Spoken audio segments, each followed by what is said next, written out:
मजनूपति, अब तो हद हो गई। ठान कर बैठे हो क्या कि जिंदगी में सुधरना ही नहीं है? अरे बेबी, मैंने क्या किया? मैं तो बस उसकी मदद कर रहा था। उसने स्माइल किया, उसे बोलो ना। यार पत्नी हो मेरी, इतना भरोसा तो करो अपने पति पर। I love you baby. पति पर भरोसा है लेकिन उसके अंदर के मजनू पर नहीं है। अब इतने क्यूट पति को तुम्हें संभाल कर तो रखना ही पड़ेगा ना। मेरा क्या कसूर बेबी? ओह बस हाँ, ये क्यूट वाला नाटक ना मुझ पर नहीं चलेगा। और जो भी क्यूटनेस है, प्यार है, वो सिर्फ मेरे लिए है। ये छिछोरपंती छोड़ दो। शीनू और चीनू की शादी को 1 साल हो गया। दोनों की है तो लव मैरिज और दोनों के बीच लव भी बहुत है, लेकिन उस लव की ट्विस्ट कुछ अलग ही है जो आप देख ही सकते हैं। ओए छिछोरा मत बोलो, इज्जत बहुत है, किसी से भी पूछ लो अगर कोई मुझे छिछोरा बोल दे तो। हाँ बस सब जानती हूँ मैं। इस पर शीनू किलसते हुए किचन में चली जाती है, जिसे देखकर चीनू भी हंसते हुए उसके पीछे पीछे चल देता है। क्या है, पीछा क्यों कर रहे हो? अरे अपने घर में घूम रहा हूँ, तुम मेरे आगे आगे क्यों चल रही हो? परेशान करके रखा है। देखना एक दिन रोओगे मेरे लिए, फिर मेरी कदर मालूम होगी। अरे चल झूठी। इसी तरह दिन बीतते हैं और दोनों की नोक झोंक के साथ हंसी खुशी लाइफ चल रही होती है। एक दिन दोनों शॉपिंग के लिए मॉल जाते हैं।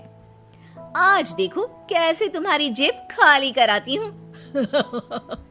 अरे मेरी जेब में तो कुछ है ही नहीं, खाली क्या करोगी? अकाउंट में तो है ना। अरे ठीक है, जा शीनू जा, जी ले अपनी जिंदगी। मैं वॉशरूम होकर आता हूँ। चीनू वहां से चला जाता है और शीनू ज्वेलरी शॉप में जाती है, लेकिन वहां कोई भी उसकी बात तक सुनने को तैयार नहीं होता। अरे यार, मैं भी कस्टमर हूँ, मुझ पर कोई ध्यान क्यों नहीं दे रहा? इतने में चीनू भी वहां आ जाता है। करा लिया अकाउंट खाली? कहाँ? देखो ना, कोई मेरी बात तक नहीं सुन रहा, सब बिजी हैं। ऐसा क्या? Excuse me, can you please? Chinu के इतना बोलते ही अटेंडेंट तुरंत उसके पास आ जाती है, जिसे देखकर शीनू हैरान रह जाती है। हैरान तो ऐसे हो रही हो जैसे अपने पति को जानती ही नहीं। हाँ बिल्कुल, मजनू को कैसे भूल सकती हूँ, पर मजनू अब शादीशुदा है ये मत भूले। शीनू अपनी शॉपिंग कंटिन्यू करती है और कुछ देर बाद सारी शॉपिंग खत्म करके दोनों कॉफी पीने जाते हैं, जहां चीनू को रिया मिलती है, जो मिलती ही चीनू को गले लगा लेती है। ओह हाय चीनू, कितने टाइम बाद दिखे। आज भी बिल्कुल वैसे ही क्यूट हो, जिसे देखते ही दिल फिसल जाए। इस पर चीनू शीनू को देखकर तुरंत रिया को दूर करते हुए कहता है, अरे रिया, मीट माय वाइफ शीनू, और शीनू ये रिया है, कॉलेज फ्रेंड। अच्छा शादी कर ली? ओके मैं चलती हूँ, बाय। कॉलेज के मजनू, सब जानती हूँ कौन सी फ्रेंड है। वैसे वो मजनू वाली हरकतें आज तक बंद नहीं हुई ना। गले तो देखो कैसे लगाया था, जैसे उसकी पर्सनल प्रॉपर्टी हो। भूलो मत, तुम सिर्फ मेरी प्रॉपर्टी हो, और इस प्रॉपर्टी पर किसी ने नजर डाली या तुमने किसी को देखा भी तो दोनों की आंखें नोच लूंगी। ऐसा बोल शीनू गुस्से में वहां से चली जाती है, लेकिन इस बार चीनू उसके पीछे नहीं जाता। अरे बिना कुछ करे सुना गई, अपने आप आएगी वापस। चीनू शीनू का इंतजार करते हुए वहीं बैठ जाता है। इसी तरह कुछ घंटे बीत जाते हैं, लेकिन ना शीनू वापस आती है और ना ही उसका फोन आता है, जिस पर चीनू घर पहुंच जाता है, पर शीनू वहां भी नहीं होती। ये सब देख वो बहुत परेशान हो जाता है। अरे ये कहाँ गई? इतनी देर हो गई, अभी तक तो उसे वापस आ जाना चाहिए था।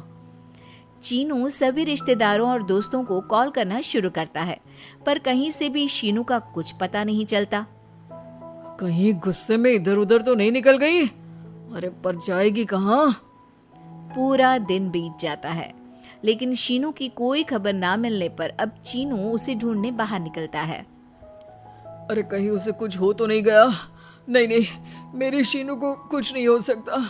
कुछ समझ में नहीं आ रहा, कहाँ जाऊं, कहाँ ढूंढूं उसे। अब चीनू सभी पड़ोसी और आसपास के मार्केट में ढूंढ आता है, पर कुछ पता नहीं चलता। पूरा एक दिन बीत जाता है। चीनू परेशान होकर आसपास के सब अस्पताल में भी चेक करने लगता है, लेकिन हर जगह से हताशा ही मिलती है। मैंने क्या कर दिया? वो मुझे अच्छे से जानने के बाद भी मुझसे कितना प्यार करती है, और मैंने इस मजाक मस्ती में अपने प्यार को खो दिया। गुस्से में न जाने क्या कर बैठी होगी। अब उसे कैसे बोलूं कि मैं उससे कितना प्यार करता हूँ। लगता है मुझे पुलिस कंप्लेंट करनी चाहिए। चीनू के ऐसा बोलते ही उसके पीछे से आवाज आती है, कहा था ना एक दिन मेरे लिए रोओगी तुम मजनू जी। पता चल गई ना पत्नी की कदर। शीनू को देखते ही चीनू तुरंत उसे गले लगा लेता है। कहाँ थी तुम? पता भी है मेरा हाल क्या हो गया? अगर मुझे टेंशन में कुछ हो जाता तो? वैसे तुम थी कहाँ? चल झूठे, तुम्हें कुछ नहीं होता। वैसे मैं रिया के घर थी। आखिर तुम्हें सबक जो सिखाना था, इसीलिए उसे अपने प्लान में शामिल किया, और आगे का हाल तो तुम जानते ही हो। तुम पागल हो, बिल्कुल पागल। ऐसा कौन करता है? जान निकाल दी। दोबारा कभी भूल कर भी ऐसा करने की सोचना भी मत, नहीं तो मैं क्या करूंगा मुझे भी नहीं पता। हाँ हाँ मेरे मजनू पति, तुम भी दोबारा मेरे अलावा किसी दूसरे के सामने ये मजनूगिरी मत दिखाना, बुरा लगता है यार।